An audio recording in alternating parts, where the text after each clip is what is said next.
for my instance, when I was a kid, the only exposure to India I ever had was Indiana Jones and the Temple of Doom.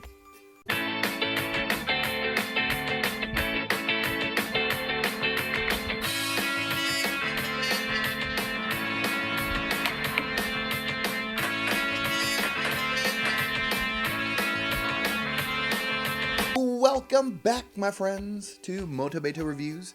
I am your host, Mota Beta, and I hope you're doing awesome today. We are going to watch a video today, and it was recommended, and it is Dr. Shashi Tharoor, and the title is Britain Does Owe Reparations. And just looking at the description, it says it's like the Oxford Union Society, and I guess they set up debates with some prestigious people.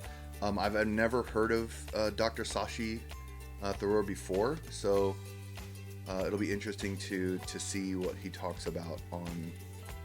I'm thinking he's debating on why Britain does owe reparations. So, and I'm assuming that's to India. So let's check it out.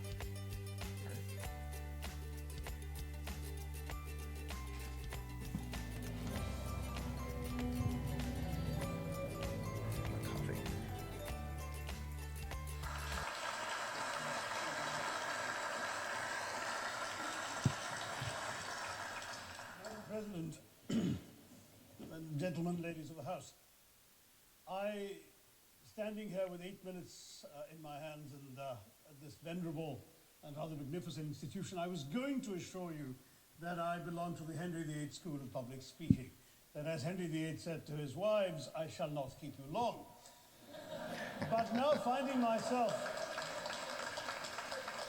You gotta love it when the seventh speaker people are intelligent what must and already witty. Seem a rather long evening to you. I rather feel like Henry VIII's last wife. I more or less know what's expected of me, but I'm not sure how to do it any differently. Perhaps what I should do is really try. That lady on the right doesn't really look amused about that one. Advanced by the opposition today. We had, for example, Sir Richard Ottery suggesting, challenging the very idea that it could be argued that the economic situation of the colonies was actually worsened by the experience of British colonialism. Well, I stand to offer you the Indian example, Sir Richard. India's share of the world economy when Britain arrived on its shores was 23%. By the time the British left, it was down to below 4%. Why? Simply because India had been governed for the benefit of Britain. Britain's rise for 200 years was financed by its depredations in India. In fact, Britain's industrial revolution was actually premised upon the deindustrialization of India. The handloom weavers, for example, famed across the world, whose products were exported around the world, Britain came right in. There were actually these weavers making fine muslin, light as woven air, it was said. And Britain came right in, smashed their thumbs, broke their looms, imposed tariffs and duties on their cloth and products, and started, of course, taking the raw materials from India and shipping back manufactured cloth, flooding the world's markets with what became the products of the dark and satanic mills of Victorian England. That meant that the weavers in India became beggars, and India went from being a world-famous exporter of finished cloth into an importer, went from having 27% of world trade to less than 2%. Dang, Meanwhile, that's colonialists crazy. like Robert Clive bought their rotten boroughs in England on the proceeds of their loot in India, while taking the Hindi word loot into their dictionaries as well as their habits. Oh, wow. Zing. And the British had the gall to call him Clive of India, as if he belonged to the country, when all he really did was to ensure that much of the country belonged to him. By That's the end of messed the up. 19th century, the fact is that India was already Britain's biggest cash cow, the world's biggest purchaser of British goods and exports, and the source of highly paid employment for British civil servants. We literally paid for our own oppression. And as has been pointed out, the wealthy Victorian British families that made their money out of the slave economy. 1/5 of the elites of the wealthy class in Britain in the 19th century owed their money to transporting 3 million Africans across the waters. And in fact, in 1833, when slavery was abolished, what happened was that a compensation of £20 million was paid, not as reparations to those who had lost their lives or who had suffered or been oppressed by slavery, but to those who had lost their property. I was struck by the fact that your Wi-Fi password... That's not even reparations. ...commemorates the name of Mr. Gladstone, the great liberal hero. Well, I'm sorry, his family was one of those who benefited from this compensation. This is like a sophisticated rap battle, you know what I mean? In India, between 15 and 29 million Indians died of starvation in British-induced famines. The most famous example, of course, was the Great Bengal Famine during the Second World War, when 4 million people died because Winston Churchill deliberately, as a matter of written minuted policy, proceeded to divert essential supplies from civilians in Bengal to sturdy Tommies and Europeans as reserve stockpiles. He said that the starvation of anyway underfed Bengalis mattered much less than that of sturdy Greeks. This is Churchill's actual quote. And when conscience-stricken British officials wrote to him, pointing out that people were dying because of this decision, he peevishly wrote in the margins of the file, "Why hasn't Gandhi died yet?" So all notions that the British were trying to do their colonial enterprise out of enlightened despotism to try and bring the benefits of colonialism and civilization to the benighted heathen. I'm sorry, Churchill's conduct in 43 simply one example of many that gave a lie to this myth. As others have said on the proposition, violence and racism were the reality of the colonial experience. And no wonder that the sun never set on the British Empire, because even God couldn't trust the English in the dark. Oh, that's... Let me take Zing, number 2. as a very concrete example, since the first speaker, Mr. Lee, suggested these things couldn't be quantified. This dude's a good speaker. Well, let me quantify World War I for you. Again, I'm sorry, from an Indian perspective, others have spoken of other countries. 1/6 of all the British forces that fought in the war were Indian. Wow. 54,000 Indians actually lost their lives in that war. 65,000 were wounded. Another 4,000 remained missing or in prison. Indian taxpayers had to cough up £100 million in that time's money. India supplied 70 million rounds of ammunition, 600,000 rifles and machine guns, 42 million garments were stitched and sent out of India, and 1.3 million Indian personnel served in this war. I know all this because, of course, the commemoration of the centenary has just taken place. But not just that, India had to supply 173,000 animals, 370 million tons of supplies, and in the end, the total value of everything that was taken out of India, India, by the way, suffering from recession at that time and poverty and hunger, was, in today's money, £8 billion. You want quantification? Wow. It's available. Second World War, it was even worse, 2.5 million Indians in uniform. I won't belabor the point, but of Britain's total war debt of £3 billion, in 1945 money, 1.25 billion was owed to India and never actually paid. Wow. Somebody mentioned Scotland. Well, the fact is that colonialism actually cemented your union with Scotland. You know, the Scots had actually tried to send colonies out before 1707. They'd all failed, I'm sorry to say. But then, of course, came union, and India was available, and there you had a disproportionate employment of Scots. I'm sorry, Mr. Mackenzie has to speak after me. Engaged in this colonial enterprise as soldiers, as merchants, as agents, as employees, and the earnings from India is what brought prosperity to Scotland, even pulled Scotland out of poverty. Now that India is no longer there, no wonder the bonds are loosening. Now, we've heard other arguments on this side. There's been a mention of the railways. That meme, like... Well, let me tell you, first of all, as my colleague, the Jamaican High Commissioner, has pointed out, railways and roads were really built to serve British interests and not those of the local people. But I might add that many countries have built railways and roads without having had to be colonized in order to do so. Yeah.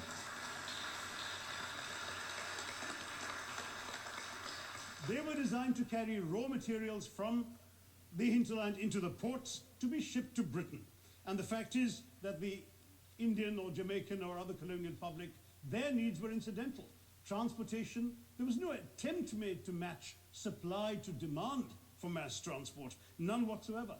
Instead, in fact, the Indian railways were built with massive incentives offered by Britain to British investors, guaranteed out of Indian taxes paid by Indians, with the result that you actually had 1 mile of Indian railway costing twice what it cost to build the same mile in Canada or Australia. Out of Indian because taxes, that's crazy. There was so much money being paid in extravagant returns. Britain made all the profits, controlled the technology, supplied all the equipment, and absolutely all these benefits came as private enterprise, British private enterprise, at public risk, Indian public risk. That was the railways as an accomplishment. That's crazy. We're hearing about all aid. those technology and benefits, but they didn't get to it was- reap it any was of the again, benefits. Sir Richard Ottaway mentioned British aid to India. Well, let me just point out that British aid to India is about 0.4% of India's GDP. The government of India actually spends more on fertilizer subsidies, which might be an appropriate metaphor for that argument. If I may point out as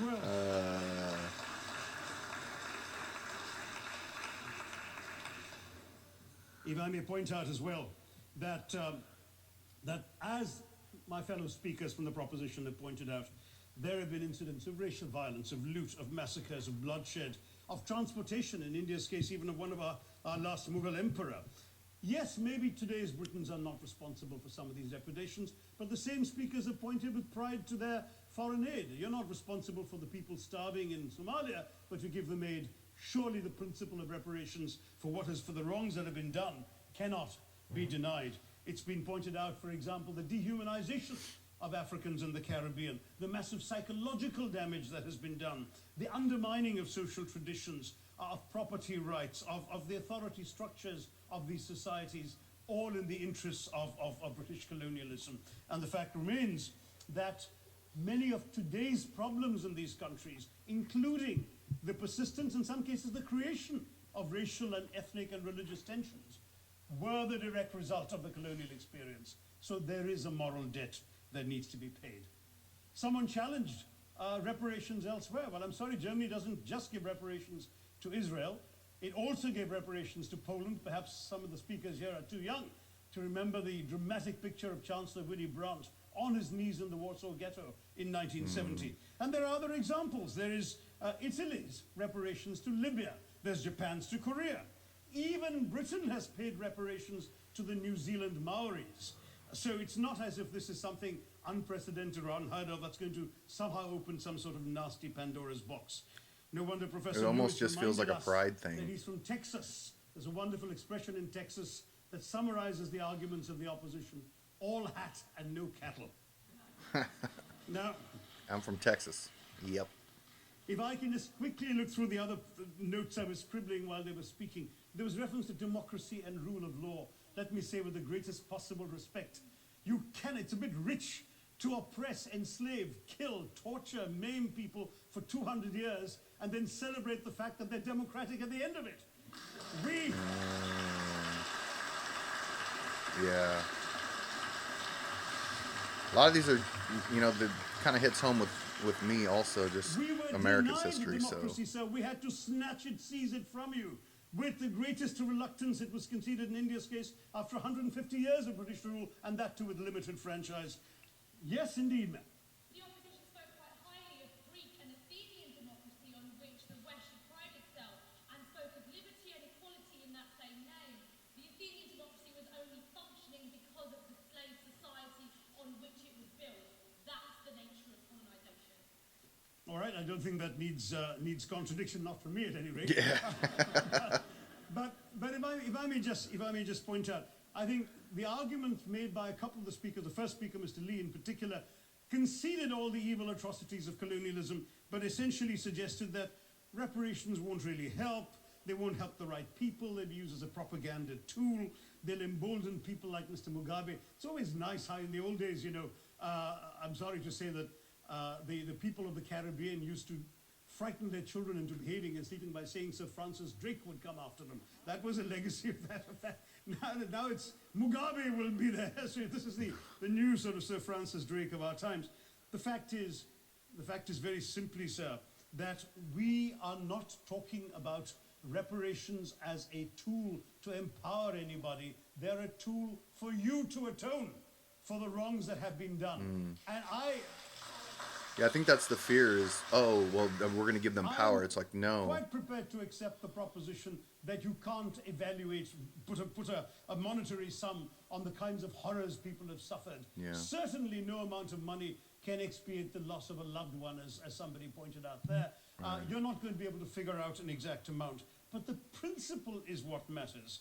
The fact is that to speak blithely of sacrifices on both sides, as an analogy was used here, a burglar comes into your house, ransacks the place, stubs his toe, and you say, well, there was a sacrifice on both sides. That, I'm sorry to say, is not an acceptable argument. Wow. That's The truth is that it's a great example. we are It's a not great example. arguing specifically that vast sums of money need to be paid. And Dr. The Sashi's proposition before this House got the is lingo. principle of owing reparations, not the fine points of how much is owed, to whom Right. it should be paid. Right. The question is there a debt? Does Britain owe reparations?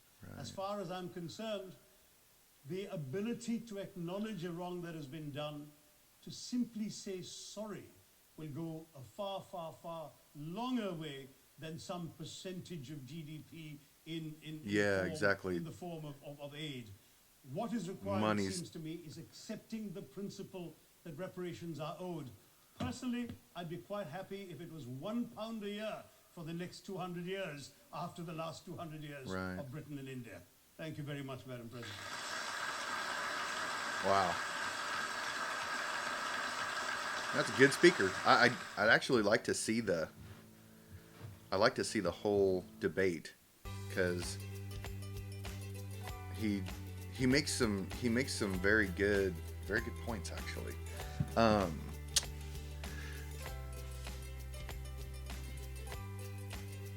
So number one, I'm glad I watched this because there's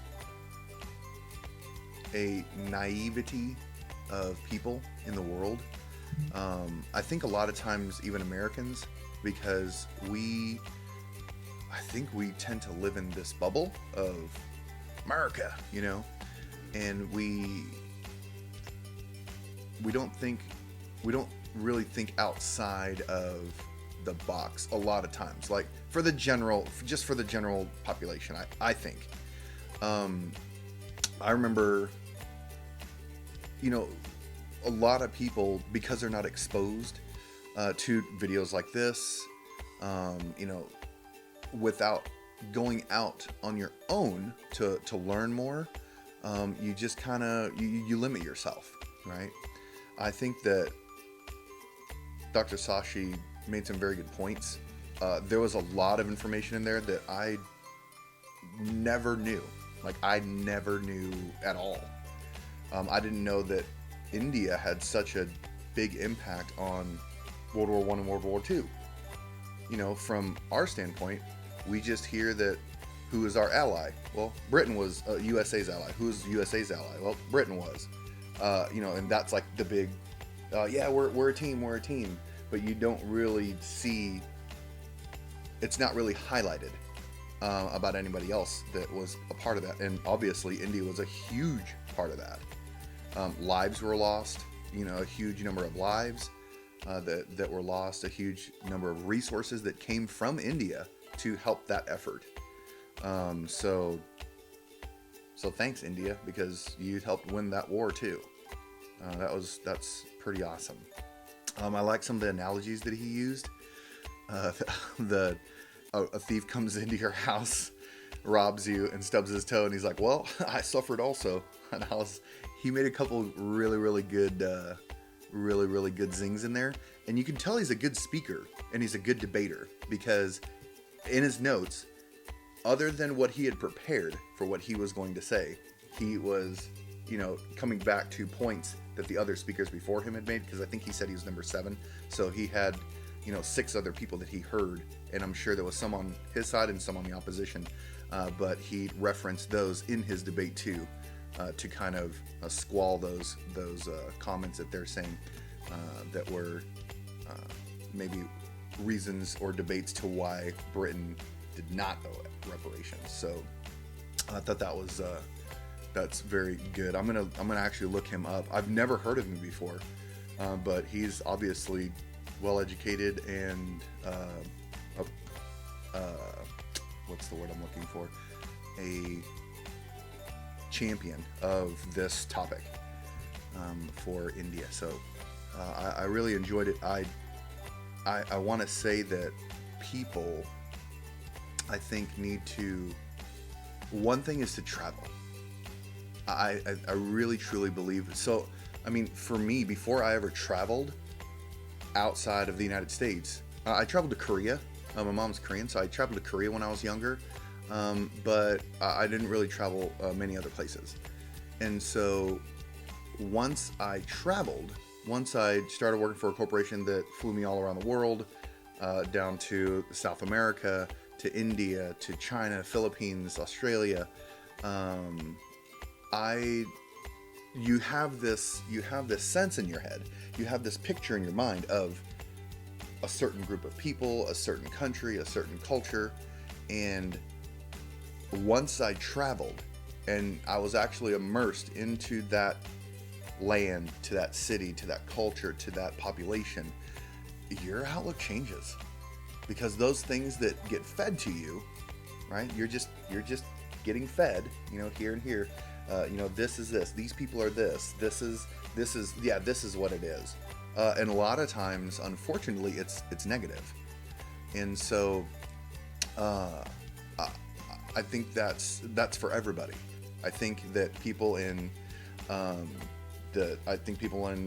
China need to go to India and really absorb the culture and see for themselves, right? I think that people in America need to go to India instead of the only exposure they get to India is Slumdog Millionaire, or for my instance, when I was a kid, the only exposure to India I ever had was Indiana Jones and the Temple of Doom.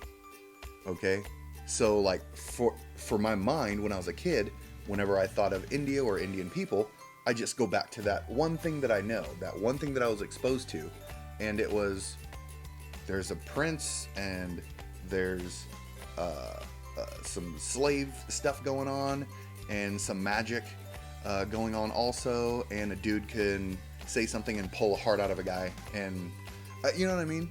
But I did learn one thing, which was Jaligaro, which I think is like hurry up or something like that in the movie. So that's a little bit of Hindi, I know. Or Punjab, or I actually don't know what part that is. But I think that goes to show that traveling, I mean, right now I know we're kind of in a travel lockdown, we can't really do much stuff, but I really encourage you to do that.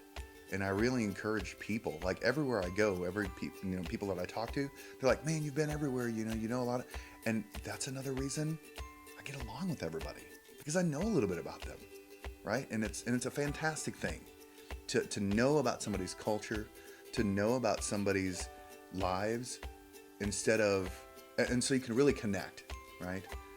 And really that's the key. And when you can connect with somebody and you're from different cultures, then that person can appreciate your culture, and you will gain more insight and appreciate their culture more too.